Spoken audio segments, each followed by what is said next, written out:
First of all భారతదేశం పౌరుడిగా మీరు ఏ గ్రంథాన్ని విశ్వసిస్తారు? భారతదేశ పౌరుడిగా నేను రాజ్యాంగాన్ని విశ్వసిస్తాను. ఖురాన్ని విశ్వసిస్తారా? ఒక ఆధ్యాత్మిక వ్యక్తిగా నేను ఖురాన్ని విశ్వసిస్తాను. భారతదేశ పౌరుడిగా ఏ మత గ్రంథాన్ని మీరు విశ్వసిస్తారు? నేను అన్ని గ్రంథాలు విశ్వసిస్తాను సార్. అంటే గ్రంథంలో ఉన్నటువంటి ఏ గ్రంథాన్ని స్పెసిఫిక్గా విశ్వసిస్తారు? అన్ని సేమ్ అని సమాన భావంతో ఏకీభవిస్తారా? చూడండి, ఉదాహరణకి ఇప్పుడు నేను ఒక ముస్లింగా లేదు సార్, అన్ని గ్రంథాలను ఖచ్చితంగా ఒకే కోణంలో గౌరవిస్తారా? ఒకే స్థాయిలో గౌరవిస్తారా? గౌరవిస్తాను.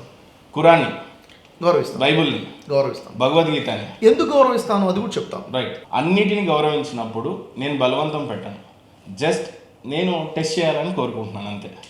ఏం టెస్ట్ చేస్తారు? మీరు ఖురాన్ని కనుక గౌరవిస్తున్నప్పుడు మీరు చాలాసార్లు నమ్మేటువంటి దేవుడు అల్లా అని అంటారు. సో మీరు అల్లాహు అక్బర్ అని అనొచ్చు. ఆ తర్వాత మీరు ఒకవేళ రామాయణం భగవద్గీతని కూడా నిజంగానే విశ్వసిస్తే మీరు జై శ్రీరామ్ అని అనాలి. ఆ తర్వాత ప్రైజ్ ద లార్డ్ అని చెప్పాలి.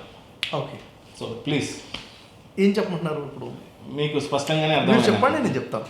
అల్లాహు అక్బర్ అంటున్నాను నేను. అల్లాహు అక్బర్. ఓకే. జై శ్రీరామ్ అంటున్నాను నేను. జై శ్రీరామ్. అల్లాహు అక్బర్. అల్లాహు అక్బర్. Praise the lord. Praise the lord. Praise the lord. Praise the lord. ఇప్పుడు నేను మిమ్మల్ని ప్రశ్న అడగొచ్చా? ఎందుకంటే ఈ డిస్కషన్ నేను అనుకుంటున్నాను కదా. రైట్. అల్లాహు అక్బర్ అన్నారు కదా, దాని అర్థం ఏంటి? First of all hands off to you. 3 గ్రంథాలను గౌరవించారు. సో నా డిబేట్కి ఏ రకమైన ఆటంకం కలగదనేది నా ఉద్దేశం. కరెక్టే మహేందర్ గారు, ఒక్క నిమిషం. జై శ్రీరామ్ అనడం వెనకాల సంతోషపడడానికి గల కారణం ఏంటంటే, అలాగే మీరు అల్లాహు అక్బర్ అన్న వెనకాల కూడా అంతే సంతోషిస్తున్నారు. అలాగే ప్రైజ్ ద లార్డ్ అంటే కూడా అంతగానే సంతోషపడుతుంది. కారణం ఏంటంటే చాలా మంది నిరాకరించారు. గతంలో నేను చేసినటువంటి ఇంటర్వ్యూలో కూడా అనడానికే భయపడ్డారు. ఆ ఫతహ ఎందుకు జారీ చేస్తారు ఏంటి అనేది నాకు కూడా వాస్తవంగా తెలియదు. చాలామంది భయపడ్డారు ఆ ఒక్క పదాన్ని వాడడానికి. సో ఇప్పుడు భారతదేశ పౌరుడిగా రాజ్యాంగాన్ని గౌరవిస్తున్నా అన్నటువంటి ముస్లిం సోదరులలో చాలా తక్కువ మందిని చూశాను. అలాంటిది మీరు ఈరోజు రాజ్యాంగాన్ని గౌరవిస్తున్నాను అని అంటే, రాజ్యాంగబద్ధమైనటువంటి పనులు వాటిని ఎలా అనుసరిస్తున్నారు అనేది నేను తర్వాత మిమ్మల్ని అడుగుతాను ఖచ్చితంగా. యాక్చువల్లీ మీరు నాకు 3 పదాలు పలకమని చెప్పారు. ఒకటి అల్లాహ్ అక్బర్ అని పలకమన్నారు, రెండోది జై శ్రీరామ్ అని పలకమన్నారు, ప్రైజ్ ద లార్డ్ అని పలకమన్నారు. నాకు తెలిసి ఈ పదాలు పలికే వాళ్ళకి తక్కువ మందికి ఆ పదాలు అర్థం తెలిసేమో నేను అనుకుంటున్నాను. ఓకే. యాక్చువల్గా అర్థాలు తెలియకపోవడం వల్లనే అపోహకు గురైపోతున్నాం. అర్థం తెలుసుకునే ప్రయత్నం చేద్దాం. అల్లాహు అక్బర్ అన్నారు, ఇది అరబీ భాషలో ఉన్నటువంటి పదం. అల్లా అంటే ఆరాధనకరుడు, అక్బర్ అంటే అందరికంటే గొప్పవాడు. ఆరాధనకరుడు ఎవరైతే ఉన్నారో ఆయన అందరికంటే గొప్పవాడు అని చెప్పడానికి అబ్జెక్షన్ ఏమీ లేదు. రెండోది జై శ్రీరామ్ అన్నారు. జై శ్రీరామ్ అన్నప్పుడు యాక్చువల్గా అర్థం ఏంటిది? శ్రీరాములు వారు ఎవరంటే మన భారతదేశంలో గతించినటువంటి పూర్వీకుల్లో గొప్ప సజ్జనుడు, ఒక పుణ్యపురుషుడు, ఒక మహా వ్యక్తి అని నేను నమ్ముతాను. మహా వ్యక్తి కారు కాబోడు సార్. ఇక్కడ చెప్పేది నా క్లారిటీ ఇచ్చిన తర్వాత మీరు వెళ్ళండి. నేను క్లారిటీ ఇచ్చిన తర్వాత అయితే జై శ్రీరామ్ అన్నప్పుడు జై అంటే ఏంటి అసలు అర్థం ఏంటి? జై అంటే ఒక కాదు నేను చెప్పేది రండి. జై అంటే చాలామంది ఒక అపోహం ఏమిటంటే అదొక ఘన కీర్తి అని, కీర్తించడము అని, స్తుతించడము అనే అర్థం వస్తుంది. కాబట్టి దేవుణ్ణి మాత్రమే స్తుతించాలి, కాబట్టి ఇంకెవరిని స్తుతించకూడదన్న ఆలోచనతో జై శ్రీరామ్ అనకూడదు అన్న నినాదం వచ్చింది. ఇది రాజకీయ నినాదంగా కూడా వచ్చేసింది. వాస్తవానికి పదాల యొక్క అర్థం తెలుసుకుంటే జై శ్రీరామ్ అంటే జయము కలుగును గాక. మనం జై భీమ్ అంటాం, జై భీమ్ అని అంటారు, జై కిసాన్, జై జవాన్. ఈ విధంగా జై అంటే వారు విజయం పొందుగాక అని చెప్పి వారి కోసం మనం ప్రార్థన చేస్తున్నాం. నిజం చెప్పాలంటే ప్రైజ్ ద లార్డ్ అంటాం. ప్రైజ్ ద లార్డ్ అంటే ఏంటి? ప్రైజ్ చేస్తున్నాము, స్తుతిస్తున్నాము ఎవరిని? లార్డ్ని, ప్రభువుని, దేవుణ్ణి. కాబట్టి భాష మారినంత మాత్రాన మనం విషయం అర్థం చేసుకోవడమే ఇక్కడ ఉన్నటువంటి క్లారిటీ. కాబట్టి ఈ అవగాహన లేనివారు మేబీ అనకపోవచ్చు. దీన్ని రాజకీయంగా చేశారు చాలామంది. గతంలో కూడా మీరు చాలామంది అడుగుంటారు, చెప్పలేదు. ఎందుకు చెప్పలేదు? ఒకవేళ నేను ప్రైజ్ ద లార్డ్ అంటే నేను క్రైస్తవుని అయిపోతాడు అనుకున్నారేమో. అడిగాను, ఇంకా గట్టిగా అడిగాను మిమ్మల్ని కూడా. ఏ ఉద్దేశంలో అడిగానంటే, భారతదేశంలో కాదు ప్రపంచంలో ఉన్న అన్ని మత గ్రంథాలను గౌరవిస్తున్నారా అంటే వాళ్ళు అవునన్నారు. కానీ తర్వాత జై శ్రీరామ్ అనమంటే అనలేదు, మీరు అన్నారు. ఇక్కడ మీరు మత సామరస్యాన్ని కోరుకునే వ్యక్తిగా మహేందర్ గారు మిమ్మల్ని చూస్తున్నాను, మిమ్మల్ని రెస్పెక్ట్ ఇస్తున్నాను. జై శ్రీరామ్ అని అంటే నేను అన్నాను. ఎందుకు? జై శ్రీరామ్తో నాకున్న సంబంధం ఏంటో నేను చెప్తాను. నేను భారతీయుడిని. నా భారతదేశంలో ఉన్నటువంటి పూర్వీకుల్లో మహా గొప్ప ఒక పుణ్యపురుషుడిగా, మహా గొప్ప వ్యక్తిగా నేను చూస్తాను రాముల వారిని. అక్కడే మీ మీద పెద్ద అపోహ ఉంది సార్. ఒక చెప్పేది, రాముడు పుణ్యపురుషుడు కాదు, మహా దేవుడే. సరే అక్కడ ఆ తర్వాత చాలించి మళ్ళీ ఇంకో అవతారం శ్రీకృష్ణ అవతారంలో వచ్చాడు. టోటల్ 10 అవతారాలు. ఇప్పుడు రాముల వారిని నేను గౌరవిస్తున్నానా గౌరవించట్లేదా అంటే నేను గౌరవిస్తున్నాను. భేదాభిప్రాయాలు ఉండొచ్చు, మనం కూర్చొని మాట్లాడదాం. ఇప్పుడు కూర్చొని మాట్లాడితే ఇప్పుడు హిందువుల మధ్యనే అనేక రకాల భేదాభిప్రాయాలు. రామాయణం ఉందా లేదా, లేనేలేదు, అది పుక్కిటి పురాణం అని చెప్పేవాళ్ళు ఉన్నారు, లేదో జరిగిందనే వాళ్ళు ఉన్నారు, రాముడు అనే వ్యక్తి చరిత్రలో లేడనే వాళ్ళు ఉన్నారు, ఉన్నారనే ఉన్నారు. హిందువుల మధ్య ఇంత విభేదాలు ఉన్నప్పుడు ఒక ముస్లింగా నేను చెప్తున్నాను, నేను రాముల వారిని గౌరవిస్తున్నాను, జై శ్రీరాముని 100 సార్లు అంటాను. ఎందుకంటాను దాని అర్థం నాకు తెలుసు, ఆయనకి విజయం కలుగును కాక, ఆయన కోసం నేను చేస్తున్నటువంటి ఒక విష్, నా ప్రార్థన ఆయనకు జవం కలుగుగానని నేను కోరుకుంటున్నాను. అయితే ఇక్కడ నన్ను అడగాలని ఒక చిన్న ప్రశ్న, అంటే నా బాధని, నా మనసుని కలిచివేసిన బాధ ఏంటంటే, జై శ్రీరామను అని చెప్పేసి మూకదాడులు చేసి అనేక మందిని కొట్టి చంపి చిత్రహింసలు పెట్టిన సంఘటనలు చాలా మనం చూసాం. వీడియోలు వైరల్ అవుతున్నా, నాకన్నా ఎక్కువ మీరు చూస్తుంటారు. నిజంగా అలా చేయడం జై శ్రీరామే కాకుండా ఇంకా అవతల ఇంకోటి కూడా ఉంది, వాడు అల్లాహ్ అక్బర్ అన్నా జై శ్రీరామ్ అన్నా వాడు ఏదన్నా కానీ, అంటే మనకు వస్తున్న ఇన్సిడెంట్స్ ఉన్నాయి. చూడండి సార్, ఒకటి అంటాను, మత ఉన్మాదులు అన్ని మతాల్లో ఉన్నారు. హిందువుల్లో ఉన్నారు, ముస్లింలు ఉన్నారు, క్రైస్తవులు ఉన్నారు, ఉన్మాదులు ఉన్నారు. అయితే ఉన్మాదం ఉన్న 10 మందిని చూపించి మిగిలిన 90 మంది కూడా ఉన్మాదులే అని చెప్పడం తప్పు. ఒక హిందూ ఇలా చేసేటప్పుడు హిందూ మతమే తప్పు అంటాం తప్పు, ఓ ముస్లిం వాడో చేస్తాడు ఇస్లాం మతమే తప్పు అంటాం తప్పు. మనలాంటి ఇంటెలెక్చువల్ పర్సన్స్ మనం ఏం చేయాలంటే, గ్రంథం వేరు ధర్మం వేరు, చెడును చెడుగా చూడండి. చిలుకూరు బాలాజీ టెంపుల్లో ప్రధాన అర్చకుడిని వెళ్ళేసి 20 మంది వెళ్ళేసి దాడి చేసి కొట్టి అవమానపరుస్తే ఈ హిందూ మతం వీళ్ళకి నేర్పించింది అంటే ఎంత పెద్ద తప్పు సార్ అది. సనాతన ధర్మం నేర్పించింది కాబట్టి వీళ్ళు ఇంత ఉగ్రవాదులుగా మారారు అంటే ఎంత పెద్ద తప్పు అయిపోతుంది. అలాగే ఎవడో ఎక్కడో ఏదో చేశాడు, ఫలానా రాజు చేశాడు కాబట్టి ఇస్లాం బోధించింది కాబట్టి అంటే కూడా సేమ్ అయిపోతుంది. అది ఆ వ్యక్తికి సంబంధించింది, ఆ రాజుకు సంబంధించినటువంటి చెడు అది. కాబట్టి దాన్ని ధర్మానికి సంబంధం లేదండి. ధర్మం ఎప్పుడు కూడా సర్వోజన సుఖినో భవంతో చెప్తుంది, ప్రతి మనిషి మంచిగా ఉండాలని ధర్మం చెప్తుంది. అన్ని గ్రంథాల్లో ఉన్న ధర్మం కూడా ఒకటి. మీరు భారత మాతకి జై అనగలరా సార్? చాలాసార్లు అన్న వాళ్ళను ముస్లిం ఫ్రెండ్లను వ్యతిరేకించారు. భారత్ మాత అంటే ఎవరికి మాత అని సాక్షాత్తు ఏ పెద్ద పార్టీలో ఉన్నటువంటి నాయకుడే అనేసి అన్నారు. భారత్ మాతాకి జై అనకూడదు అని చెప్పేసి అన్న. ఇది మళ్ళీ పొలిటికల్ స్టంటే. వీళ్ళు ఏమంటారు తెలుసా, ఏమంటారంటే ఇది మన మతానికి వ్యతిరేకము అంటారు. బహుశా మీరు కూడా అనరేమో అనేది చాలా మంది అనుకుంటున్నటువంటి ఉద్దేశం. మీరు భారత్ మాతాకి జై ఒకవేళ అనాలనుకుంటే 3 సార్లు అంటే అపోహ దూరం అవుతాయి చాలా మందికి. ఇక్కడ భారత్ మాతాకి జై నేను చెప్తాను. అయితే అనని వాడు ఎందుకు అన్నారో అపోహ క్లియర్ అవ్వాలి. ఓకే, భారతదేశం కదా, ఇది మాతలా అవుతుంది, ఇది మాతలా అవుతుంది, దేశం కదా ఇది మాతలా అవుతుంది.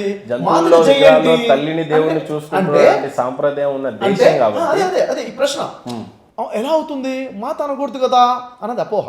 కొంతమంది ముస్లిం మాత అంటే ఏంటి సార్, పోనీ ట్రాన్స్లేట్ చేస్తే ఏమైద్దో అదన్నా వాళ్ళకి చెప్పండి. యాక్చువల్ విషయం ఏంటంటే సార్, భారత్ మాత అంటే అనొచ్చా అంటే నేను అంటాను అనొచ్చు. నాకు అనొచ్చుని ఎవరు నేర్పారు తెలుసా? భారత్ మాత అని అనొచ్చన్న నాకు అవగాహన నాకు ఈ గ్రంథం నేర్పింది, ఖురాన్ గ్రంథం నేర్పింది. అంటే ఖురాన్ వాళ్ళకి అనొద్దని చెప్పిందా?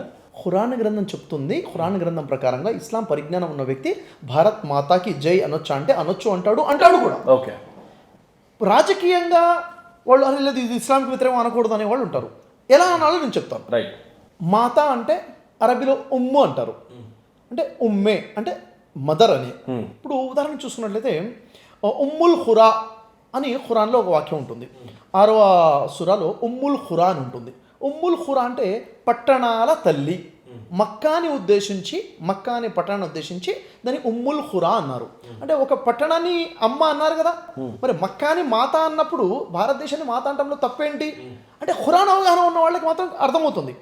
ఇంకా ఉమ్ముల్ అరబ్ అంటారు. ఉమ్ముల్ అరబ్ అంటే అరబ్బులందరికీ తల్లి ఎవరంటే హజ్రా అలైహిస్సలాం అరబ్బులందరికీ తల్లి అని అన్నారు. ఇంకా ఉమ్ముల్ ఖురాన్ అంటారు. ఉమ్ముల్ ఖురాన్ అంటే ఖురాన్ మొత్తానికి తల్లి ఉంది. అదేంటిదంటే మొదటి సూరా ఫాతిహా అని ఉమ్ముల్ ఖురాన్ అంటారు. ఉమ్ముల్ ఖురా అని ఇంకోటి ఉంది, అంటే అది ఒక మదర్సా పేరు ఉమ్ముల్ ఖురా అని. అంటే ఈ ఉమ్మ అనే పదము తల్లి అంటే ఇప్పుడు ఇక్కడ చూసుకుంటే గోమాత మనకు కనిపిస్తుంది, భారత్ మాత కనిపిస్తుంది. కష్టంగా 2 మాతలు ఉన్నాయి ఇక్కడ. కానీ మన అరబ్బులో ఇస్లామిక్ సాహిత్యాన్ని చూసుకుంటే 10 కన్నా ఎక్కువ మాతలు కనిపిస్తారు. అంటే ఒక పట్టణ మాతగా ఉంటుంది. ఇంకా ఉమ్ముల్ లహం అంటారు. ఉమ్ముల్ లహం అంటే మాంసాలకి తల్లి ఒంటె. అంటే ఇప్పుడు ఇన్ని రకాల మాంసాలు తింటున్నాం, అన్నిటికన్నా తల్లి లాంటి మాంసం ఏంటంటే ఒంటె అంటారు. ఒంటెని కూడా మాత అన్నట్టే కదా ఇప్పుడు అక్కడ. ఇప్పుడు గోమాత అన్నప్పుడు ఒంటె మాత అంటాము. అంటే ఇక్కడ ఏంటంటే సార్, వాళ్ళు ఏది చేసినా తప్పే, మేము ఏది చేసినా కరెక్టే అన్న భావన అన్ని మతాల్లో ఉంది.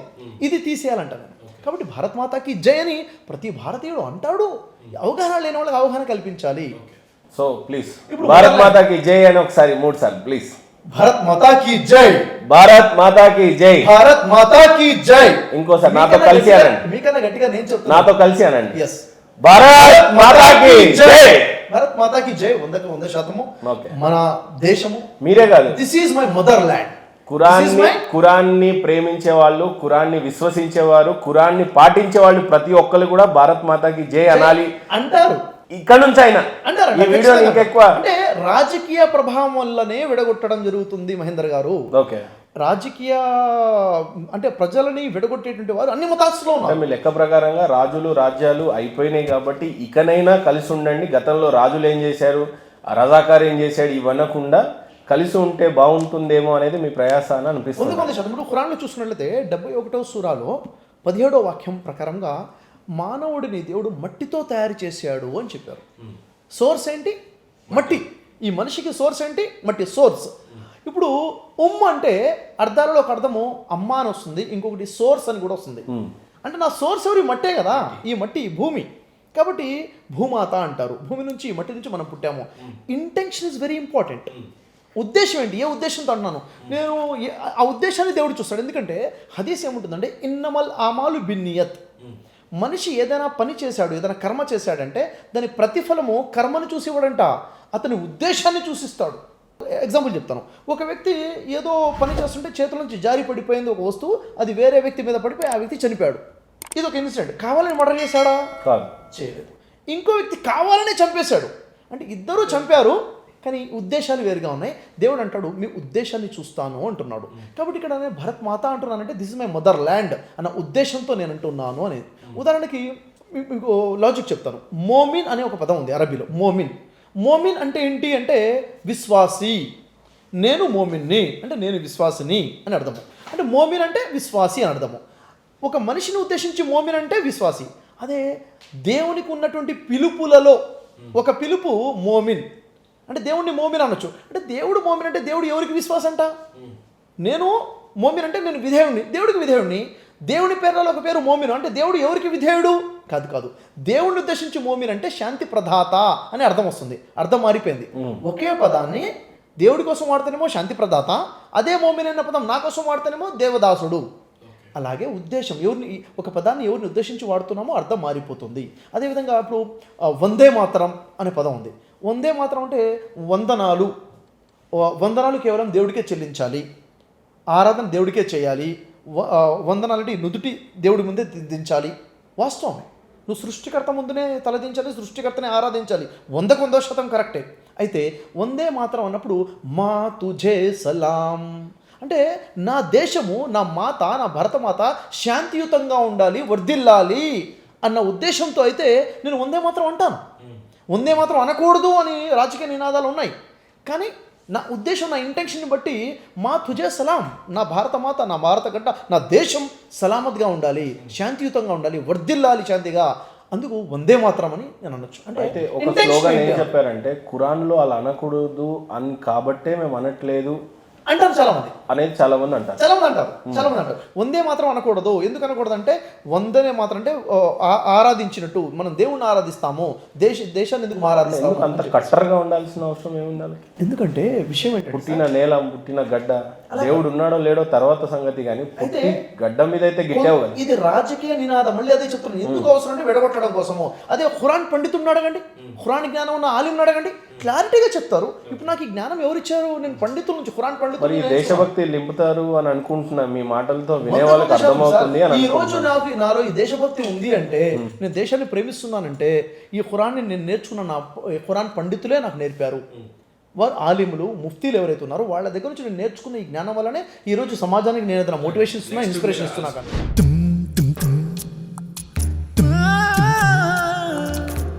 వచ్చునాడు నీవు వెంటేమి తెచ్చేవు, పోవునాడు నీవు తీసుకెళ్లేదేమిటి, మున్నాళ్ళ ముచ్చటకే మురిసేవు భ్రమసేవు, ముందుగతిగాన కావో మనసా.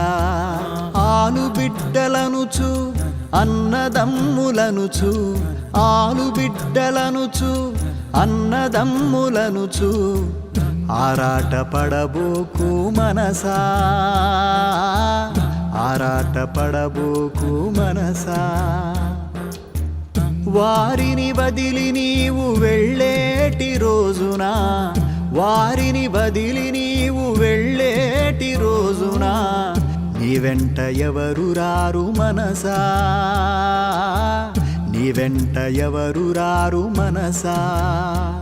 ఆస్తిపాస్తుల కొరకు అస్తమానం నీవు, ఆస్తిపాస్తుల కొరకు అస్తమానం నీవు కుస్తీలు పట్టేవు మనసా, కుస్తీలు పట్టేవు మనసా. అస్థిరముల పైన గస్తీలు నీకేలా, అస్థిరముల పైన గస్తీలు నీకేలా వాస్తవమాలోచించు మనసా, వాస్తవమాలోచించు మనసా. ఊపిరున్నన్నాళ్ళు ఊరిలోని వారు, ఊపిరున్నన్నాళ్ళు ఊరిలోని వారు మావాడు అంటారు మనసా, మావాడు అంటారు మనసా. ఊపిరిపోగానే భార్యా బిడ్డలు కూడా, ఊపిరిపోగానే భార్యా బిడ్డలు కూడా నిన్ను తాక జంకుతారు మనసా,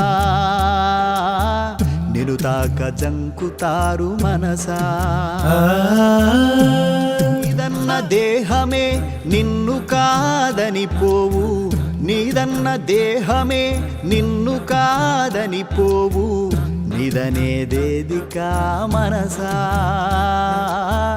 నిదనేదేదికా మనసా. ఎవరిది ఏదీ లేదు, ఏదీ నీతో రాదు నిజమింతే తెలుసుకో మనసా, నిజమింతే తెలుసుకో మనసా.